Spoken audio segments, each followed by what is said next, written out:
ദൈവത്തിന് സ്തുതി. പ്രഭാതകിരണത്തിലേക്ക് സ്നേഹവന്ദനം. ഭാഗം 1951. ഇന്ന് മെയ് മാസം 4-ാം തീയതി, 124-ാമത്തെ ദിവസത്തിലെത്തി. വീണ്ടും ഒരു ഞായർ ദിനമാണ്.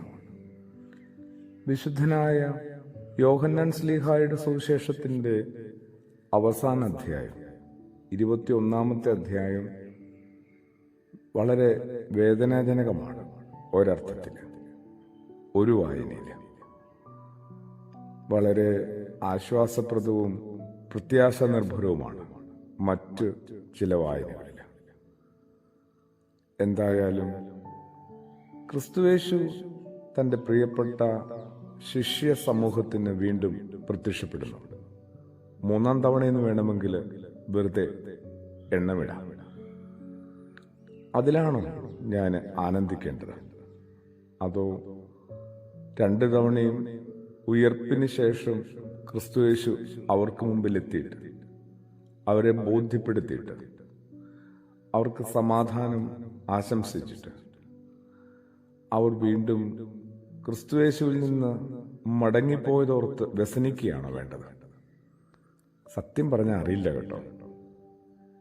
ക്രിസ്തുവിന്റെ ശിഷ്യന്മാരും ഭക്തരുമൊക്കെ ഏതാണ്ട് ഇങ്ങനെ തന്നെയാണ്. അവനവന്റെ ആവശ്യത്തിന് അടുത്ത് ചെല്ലുകയും ആവശ്യം കഴിഞ്ഞ് അവനവൻ്റെതായ ചില ആവശ്യങ്ങൾക്ക് വേണ്ടി, അവനവൻ്റെതായ മറ്റു ചില ആഹ്ലാദങ്ങൾക്ക് വേണ്ടി അവിടുത്തെ സന്നിധിയിൽ നിന്ന് ദൂരേക്ക് ഓടി മാറുകയും ചെയ്യുന്നു.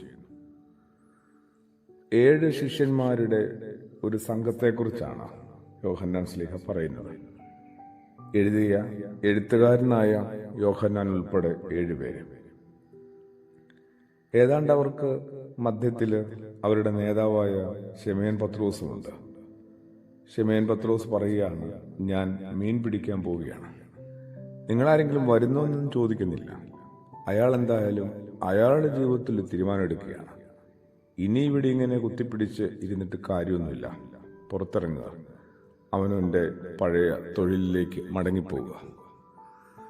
ആർക്കു വേണ്ടിയാണോ ആ തൊഴിലിടങ്ങൾ ഉപേക്ഷിച്ചത്, തൊഴിലുപേക്ഷിച്ചത്, വലയും വള്ളവും വേണ്ടെന്ന് വെച്ചത്, അവിടേക്ക് തന്നെ മടങ്ങിപ്പോവുക എന്നതിൻ്റെ അർത്ഥം എല്ലാ പ്രതീക്ഷകളും അയാളിൽ അസ്തമിച്ചു കഴിഞ്ഞു എന്നുള്ളതാണ്.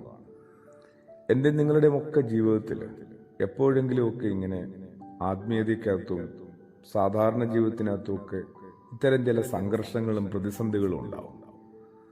അവയെ എങ്ങനെയാണ് മറികടക്കേണ്ടി വരിക? എന്തായാലും ഒപ്പമുള്ള 6 പേരും പറയുന്നുണ്ട്, ഞങ്ങളും നിന്നോടുകൂടെ വരുന്നു. അവർക്ക് ഒരു നേതാവിനെയായിരുന്നു വേണ്ടത്. നേതാവിൻ്റെ എന്ത് തീരുമാനമായാലും അതിനെക്കുറിച്ചൊന്നും അവർ വ്യാകുലപ്പെടുന്നില്ല. ഞങ്ങളുമുണ്ട് നിന്റെ കൂടെ. കുറെ കൂടി നമുക്ക് ക്രിസ്തുയേശുവിനെ നഷ്ടപ്പെടാതിരിക്കാനായിട്ട്, അവിടുത്തെ സന്നദ്ധിയിൽ നിന്ന് നമ്മൾ സ്വയം അകന്നു പോകാതിരിക്കാനായിട്ട് പ്രാർത്ഥിച്ച് ജാഗ്രതയിൽ ശ്രദ്ധയോടെ മുമ്പോട്ട് പോകാം. ആമേൻ.